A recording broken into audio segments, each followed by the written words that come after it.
dominicanos en todo el territorio de la República. Hoy jueves 23 de marzo del año 2006 traemos otra edición de Agenda Nacional que les llega de lunes a viernes de 1 a 1:30 pasado meridiano desde el impacto canal 52 del Telecable Nacional y 52 del Cable ASA. Salve a los Pérez Payat Anita para llevar adelante el programa que hoy, como siempre, vamos a hacer comentarios en el plano nacional e internacional en temas políticos y económicos. Pero hoy no podemos dejar de decir que se cumple el 103 aniversario del golpe del 23 de marzo de 1903. Para mucha gente y sobre todo para la juventud dominicana, esta es una fecha que ha posiblemente pasado desapercibida a través del tiempo. Pero el 23 de marzo de 1903 se produjo el levantamiento de los presos políticos que estaban todos metidos ahí en el calabozo de la Torre del Homenaje. La mayor parte de ellos provenientes de Santiago, de los Caballeros. Aquí estaba preso mi abuelo, el general Leopoldo Espaillat, su hermano, el general Pedro María Espaillat, y una cantidad de otros políticos que el gobierno de entonces de Horacio Vázquez tenía fichados como conspiradores, enemigos, etcétera, a la usanza de la política de entonces, que siempre ha sido la tradición política dominicana. La Torre del Homenaje estaba llena de presos políticos que había ordenado el gobierno. Esos presos políticos se levantaron, tomaron la fortaleza, tomaron la ciudad y tumbaron el gobierno de Horacio Vázquez. Aquí yo tengo un recuento que está en el libro de Antonio Hoppenberg, se llama Páginas Dominicanas, y él recoge la crónica del Listín Diario, que por cierto se la voy a remitir al amigo Miguel Franjul, porque posiblemente no la tengan a mano, aunque deben tener en sus archivos el periódico de la época. Esa fue la edición del 24 de marzo de 1903, y en la parte que ellos publicaban, que se llama Lo del Día, las noticias del día, decía lo siguiente: debido a un plan iniciado por los presos políticos que estaban encerrados en la Torre del Homenaje, ayer a la 1 en punto del día fueron tomados a sangre y fuego la comandancia de armas y la gobernación. Y aquí los hechos que a guisa de información hemos podido recoger de labios de los que fueron autores del plan concebido y realizado. El coronel Pedro Álvarez, acompañado del joven Julio Pichardo y otros, se acercó revólver en mano a la puerta de la ciudadela, intimando de una vez la rendición de la guardia que allí había. Simultáneamente con el asalto del coronel Álvarez, salieron de sus respectivas celdas los presos políticos generales Leopoldo Espaillat, Dionisio Frías, Andrés Navarro, Juan Rojas, Miguel Febles, Manuel de Jesús Peña Cifré, Andrés Carrasco, Pedro María Espaillat y otros, en los cuales unos se dirigieron al parque anexo al hospital y otros fueron a intimar la rendición al comandante de armas, general Manuel de Jesús Castillo Lico, siendo el general Miguel Febles quien se abrazó a este y lo abrazó con el propósito de evitar que lo mataran. Y si entre tanto los presos generales Ricardo Martínez, José Rachi y comandante Emilio Leroux se apoderaronse del parque de artillería anexo a la función, y el coronel Remigio Sayas, se le decían Cabo Omillo, con 5 compañeros favorecía esta operación desde la fundición. Un grupo de individuos, a su cabeza el general Pedro Pepín, Biogracia Martí, Teófilo Meireles, Rafael Reyes y Julio Gedeón tomaron la gobernación después de un serio ataque que duró minutos, resultando de todo lo arriba dicho, unos cuantos muertos y heridos, entre los primeros Manuel de Jesús Peña Cifré, Andrés Carrasco, y entre los segundos Pepito Gómez, el general Manuel de Jesús Castillo, Antonio Hopperman, secretario de este, y Agustín Espaillat, hijo del general Pedro María Espaillat. Ese Agustín Mobono Espaillat murió y está enterrado en Santa Bárbara, en una de las capillas laterales. Y ahí sigue el recuento de esa epopeya de la historia dominicana. Mi abuelo pasó a ser el ministro de guerra del gobierno que siguió. Pero esa es la época de los vaivenes, asonada cada 3 o 4 meses, la etapa que se finiquitó con el ascenso al poder de Trujillo en el año 1930. Por eso mucha gente se sintió como tranquilo. Bueno, ahora vamos a tener paz. Ese es lo que yo llamo el péndulo de la historia, ¿no? Vamos a seguir leyendo. Ahora estamos destruyendo la democracia. Conflicto centra la atención en la Junta Central Electoral. Luis Arias llega hoy de México. Hay una crítica en uno de los periódicos que dice, bueno, los jueces de la Junta, ni porque tengan crisis paran de viajar. El presidente de la Junta andaba por México. Y parece que la situación estaba ya crítica cuando él se fue de viaje. Dice ahora también con relación a la noticia del presidente, tenemos algunas informaciones que hay que comentar necesariamente. Un titular dice, Leonel dice desde allá, hay que armonizar medio ambiente y desarrollo. Mientras el presidente dice eso, haciendo reconocimiento de que hay que realmente tomar en cuenta que no pueden venir a dejar hacer lo que les dé la gana a la gente que él le dio luz verde allá. Parece que es una forma un poquito acelerada por parte de los periodistas, ¿no? Dice que el presidente aconsejó esperar que se presente el proyecto turístico para Pedernales. Lógicamente.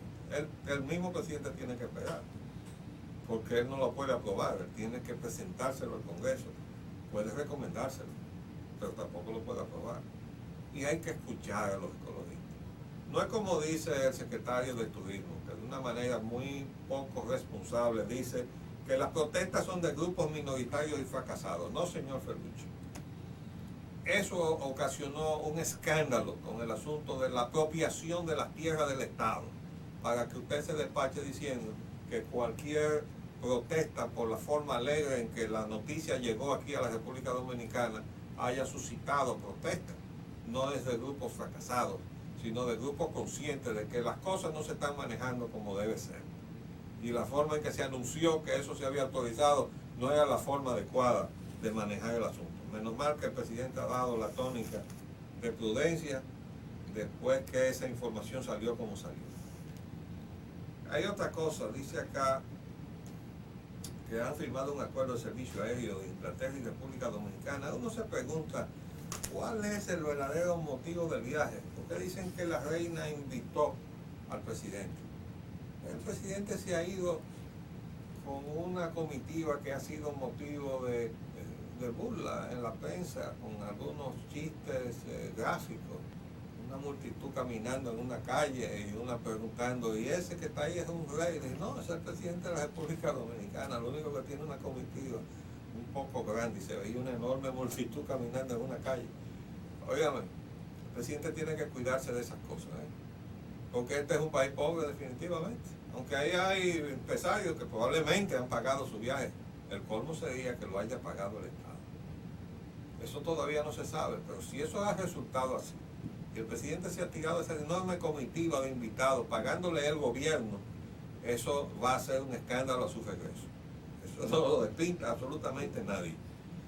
Pero de todas maneras uno pregunta, bueno, y la reina invitó al presidente a que fuera para que se firme un acuerdo para establecer una línea aérea, una ruta aérea.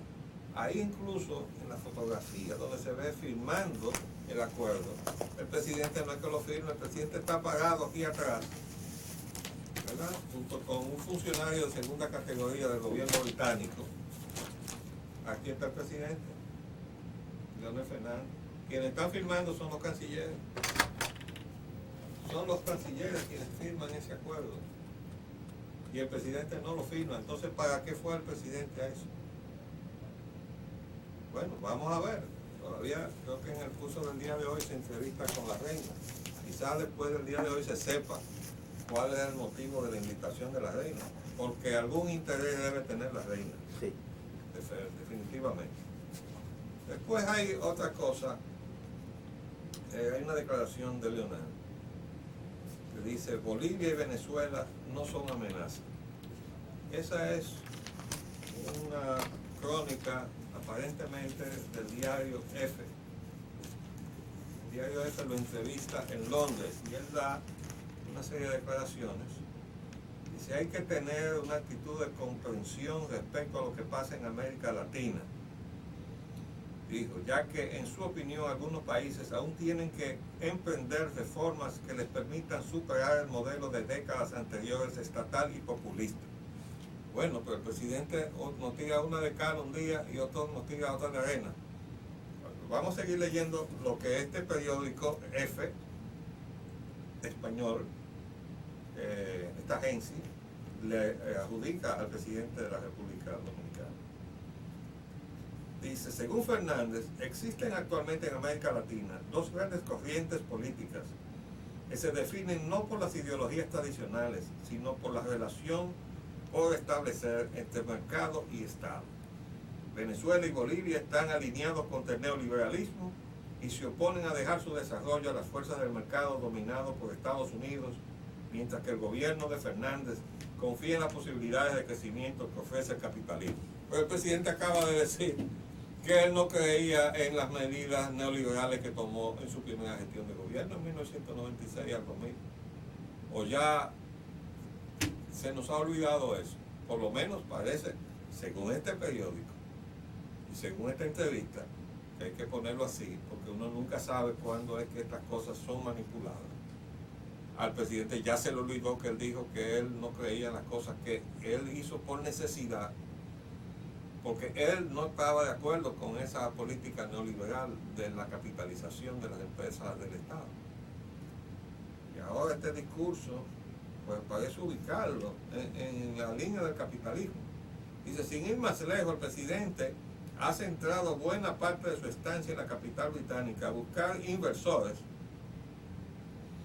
Antes le llamaban inversionistas, ¿no? Y inversor le llaman los aparatos esos con que uno se protege de los apagones que nos sigue dando el sistema eléctrico capitalizado, privatizado en la gestión anterior del presidente Fernández por Temito Clementá, por Antonio Isa Conde y dos o tres más que andan por ahí medio escondidos, pero que tienen mucho que ver con esto, como el superintendente de electricidad. Y dice aquí, a buscar inversionistas para varios sectores económicos de su país, principalmente el eléctrico, que pasa por dificultades tras un proceso de privatización irregular. Bueno, estas cosas, de verdad, si uno las junta con otro comentario que hay, dice ahora aquí, yo lo puse bajo el título El misterio de los espacios pagados. Sale un artículo de Juan TH, o sea, Juan Taveras Hernández, en el periódico del Nacional de ayer tarde, donde él comenta lo que ha estado publicando la prensa nacional, que nosotros también hemos estado comentando acá, que es este reportaje en espacio pagado, atribuidos al periódico El País Internacional, donde hay un titular y una foto del presidente Leonel Fernández. Dice, no se debe ideologizar la política económica. Bueno, ahora resulta, de acuerdo con este artículo de Juan TH, dice, otra mentira, otro engaño. Dice, la comentarista de radio y televisión Consuelo Despadel estaba furiosa porque la entrevista al presidente Leonel Fernández que se le atribuye al prestigioso periódico español El País era un fraude. Se trató de otra mentira del gobierno. Se gastaron millones de pesos publicando en la página 3 de todos los periódicos una entrevista que no se produjo, que por lo menos no fue publicada por El País, dijo. Mostró en televisión las reseñas de poco más de una cuartilla que apareció en el Diario Español el pasado sábado. Doña Consuelo echaba chispas al llegar al programa El Gobierno de la Tarde de la Z101, mientras lo que apareció en El País una breve reseña de lo que suponemos fue la entrevista. Es posible, especulo, que el influyente rotativo madrileño le enviara al mandatario las preguntas por escrito. Él respondió todas las preguntas, pero el periódico, porque no lo creyó importante o porque no tenía espacio, no publicó las respuestas como esperaba la dirección de prensa del Palacio. El periódico El País no transgredió ninguna norma ni violó ningún código ético. No publicó la entrevista sino una reseña. ¿Por qué el gobierno se gasta una fortuna del presupuesto nacional reproduciéndolo en todos los diarios de circulación nacional? ¿Qué de malo tiene? Probablemente nada, si El País hubiera publicado el cuestionario. Pero el diario se quedó con la entrevista, no la divulgó. Quiere decir que el gobierno utilizó el nombre y la credibilidad de uno de los medios de comunicación más importantes e influyentes del mundo con fines puramente políticos de cara al proceso electoral. El periódico El País no violó ningún procedimiento protocolar, no le faltó el respeto a Fernández. Es su derecho publicar o no publicar. Ahora bien, el que violó procedimientos legales y éticos fue el gobierno al atribuirle una publicación que no se produjo. Alguien podrá decir que doña Consuelo y yo estamos buscándole la quinta pata al gato, que tenemos gadejo, pero no es así. Tratamos de establecer la verdad y evitar que nos sigan cogiendo de tontos, con otras palabras que usan los dominicanos. Y además, como dice Consuelo, no solo en el despacho presidencial y en la Fundación Global saben navegar por la internet, donde por unos $1 al mes o al año podemos leer todos los días El País Español. No es la primera vez que los asesores de comunicación del doctor Fernández falsean la verdad. Y por ahí sigue el artículo. De verdad que el PLD siempre ha tenido un manejo hasta cierto punto exitoso de la propaganda política, pero a veces la mete, como en esta ocasión. Vamos a hacer un paréntesis y volvemos en un minuto. Pues bien, siguiendo con los temas de hoy, tenemos en el plano nacional que ya se firmó el segundo contrato para la construcción e instalación de una planta de 600 megavatios en Montecristi, generando electricidad con carbón. De esos 600 megavatios, la CDEE se ha comprometido, al igual que con la primera planta que va a estar instalada acá en la zona sur, a comprar el 50%, en este caso el 55% de la energía generada. Con eso se va a estabilizar, primero, la generación en el país para que no falte energía. Segundo, para que se pueda adquirir energía que sea al más bajo costo. La energía eléctrica generada al más bajo costo posible es la que se genera con carbón. Esa es la experiencia que ahora ha tenido pues, el trayecto de los últimos años, sobre todo después que se construyeron las plantas Itabo, y luego recordarles que la decisión de hacer esas plantas duales y que trabajaran con carbón al mismo tiempo que con fuel oil la tomó quien les habla en funciones de secretario técnico del gobierno de Antonio Guzmán.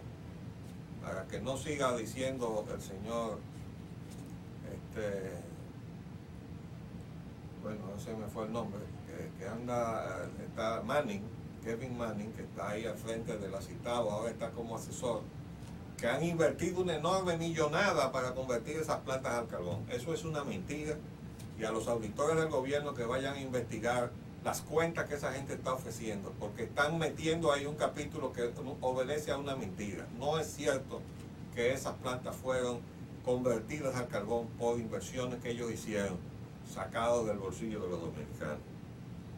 Mientras tanto, vamos a esperar que todo el proceso de construir estas plantas se acelere para que el beneficio de rescatarnos de este desastre en que estamos metidos lo veamos a más corto plazo. Y ojalá que de allá de Gran Bretaña, donde el presidente anda buscando nuevos inversionistas, no nos llegue nada, porque ya tenemos por delante en agenda tener que sacar al Estado británico del negocio eléctrico. El presidente parece que anda despistado en esa situación, y si este es el momento en que el presidente de la República no sabe que la Commonwealth Development Corporation, que opera en la República Dominicana, es 100% del Estado británico, entonces tiene que remover a toda la gente que tiene ahí en la representación del asunto eléctrico, comenzando por el superintendente de electricidad, el presidente de la Comisión de Energía, toda esa gente que está supuesta a decirle, presidente, esta es la situación que tenemos.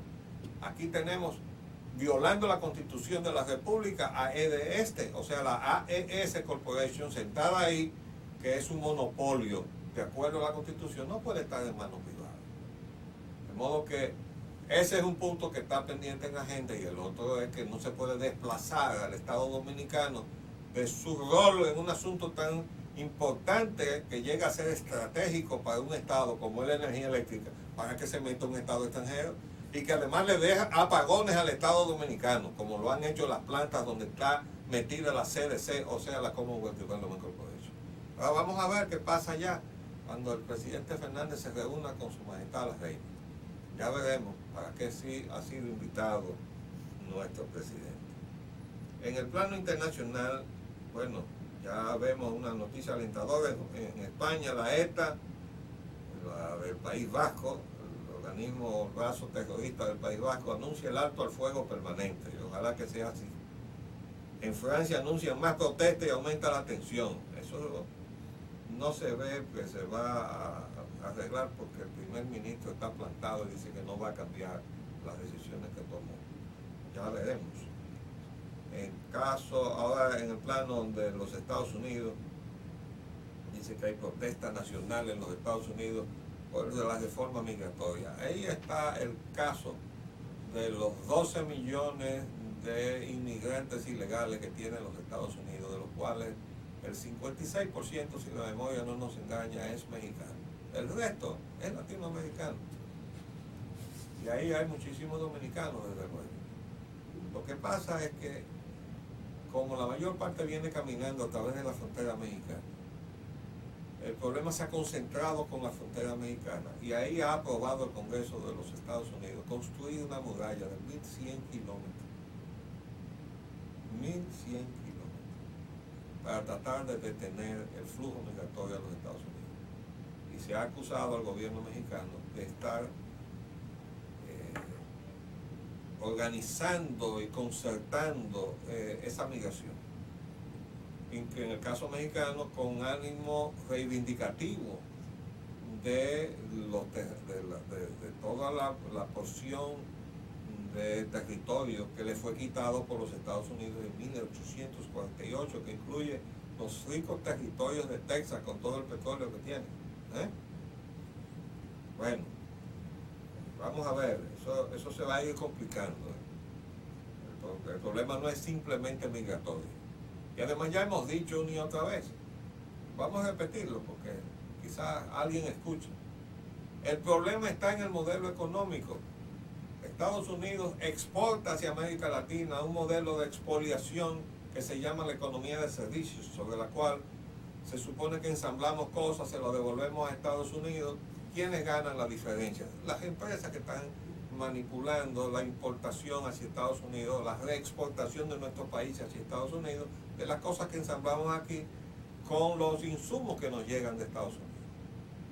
Nosotros ponemos la mano de obra barata, devaluamos nuestra moneda, empobrecemos a nuestros países para que unas empresas norteamericanas o de otros países se metan un dinero adicional en el bolsillo. La pobreza que nos crean a nosotros es riqueza que ellos se embolsillan. ¿Cuál es el resultado? Que nuestros pobres arrancan para los Estados Unidos. Bueno, ahora los Estados Unidos dicen, tenemos un problema con estos pobres que nos están llegando. Entonces nosotros les decimos, paren el modelo que engendra la pobreza, paren la expoliación que se está haciendo de nuestra riqueza, que nos permitiría abrir un futuro de esperanza a nuestros nacionales en nuestros países, para que no tengan que irse. Todas las familias dominicanas, y quien les habla, les puedo hablar a nombre de mi esposa y mío, sangramos con la pérdida de parte de nuestra familia. Nuestra hija y su esposo y nuestros nietos se fueron a vivir a Estados Unidos porque no vieron esperanza de vida aquí en la República Dominicana. Estamos hablando de nuestra segunda hija, que estudió arquitectura para trabajar conmigo, y se fue, se tuvieron que ir. Gracias a Dios que los otros todavía están aquí, están nuestra hija mayor y nuestro hijo varón, pero esa se fue. ¿Y por qué están allá? Bueno, porque allá por lo menos se han abierto paso, que aquí no pudieron. Y así están casi todas las familias dominicanas, tienen algún pariente muy próximo en los Estados Unidos. Eso está pasando con América Latina entera. ¿Por qué? Precisamente por el modelo económico. Entonces a los Estados Unidos que entiendan, quítenos de arriba el torniquete del modelo económico, que no nos deja ni siquiera respirar, para que entonces nosotros podamos abrir un futuro de esperanza a nuestros países, nuestros nacionales y a nuestro hemisferio, y además de armonía, ¿no? Porque entonces ya nos llevaremos mucho mejor con los Estados Unidos, cuando deje de pisarnos el cuello, ¿no? con este modelo. De todas maneras, las noticias internacionales son complicadas. En Bolivia dice que hubo atentados y mueren 2, y el presidente Evo Morales acusa a los Estados Unidos. Hay 2 detenidos, y creo que uno de ellos o una de las personas detenidas es un ciudadano o ciudadana de los Estados Unidos. Acá la gente boliviana muestran a la uruguaya Alda Ribeto, segundo de la izquierda, y al estadounidense Claudio Lestat como sospechoso de participar en los atentados. Bueno, eso se complica. Dice la Iglesia Católica de Latinoamérica que la inmigración e intolerancia le preocupa en América Latina. Bueno, pero eso tiene que ver con lo que acabamos de decir. Lo que pasa es que la Iglesia ha despotricado contra la deuda. La deuda es uno de los instrumentos más crueles de expoliación porque genera la situación siempre terrible del usurero con su víctima. Entonces acuérdense que la banca norteamericana, acreedora de América Latina, en la primera mitad del siglo pasado, aparecía en todas las causas por las cuales habían sido intervenidos los países de la cuenca del Caribe. El problema de la deuda, el pago de la deuda, la duda de si se iba a cumplir con los compromisos de la deuda contraída con bancos norteamericanos. Y cuando esa duda llegaba a un cierto nivel, entonces venía la tropa y se metía en nuestros países. Y si no, léase el libro de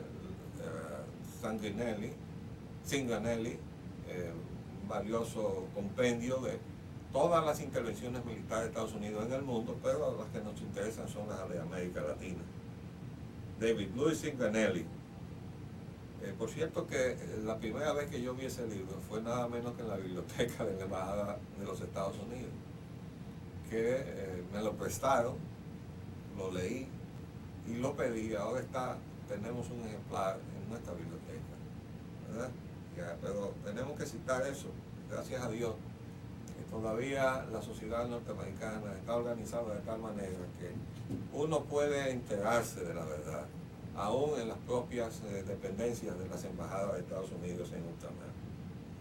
En el Perú la cosa se complica, porque le están tratando de incidentar la campaña al candidato favorito, que es Humala, el ex militar que se levantó en su momento y que ahora se perfila como el ganador de las elecciones.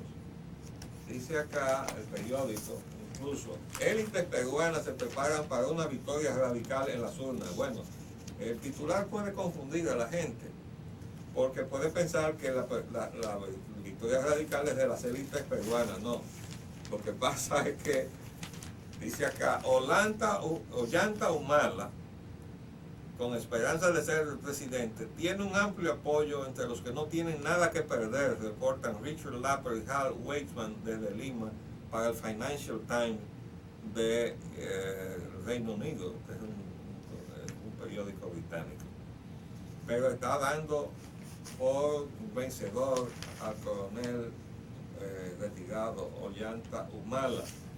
Y cuando dice que las élites peruanas se preparan, es decir, están preparando su ánimo para lo que les viene, ¿no? Que es una victoria de los que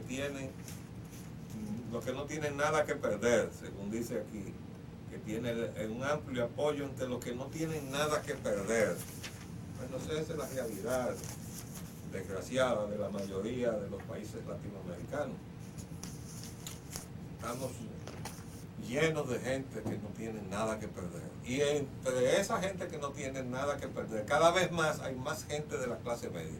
Y si ustedes quieren hacerse una idea de qué tanto es así, recuerden que en esa crónica terrible que salió de los asesinatos de una pareja de hermanos, nada menos que en Gascue, en pleno Gascue, que fue en su época símbolo de florecimiento económico para todos sus residentes, vivía una pareja de un hermano y una hermana retirados ya entre los 66, 67 o 69 años, ella odontóloga, y esa pareja fue encontrada asesinada, pero no tenía ni energía eléctrica, ni agua, ni teléfono, ni gas, y cocinaba en el patio de la casa en leña y carbón. Una odontóloga, o sea, una profesional retirada, no va a poder vivir los últimos años de su vida decentemente. Pues esa es la realidad en que están cayendo muchas familias de clase media en este país, que están teniendo que hacer malabares para poder sobrevivir, y de acuerdo a las informaciones que he recibido, han tenido que despachar a sus servicios, porque puestos a escoger entre comer y el servicio, o entre comprar la medicina y el servicio, hay que despachar el servicio. De modo que esta es la realidad. Todo lo demás son pajaritos volando.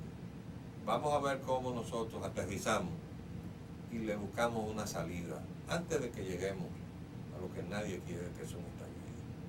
Se nos acabó el tiempo por el día de hoy, volveremos mañana si Dios nos permite. Les habló Leopoldo Espaillat.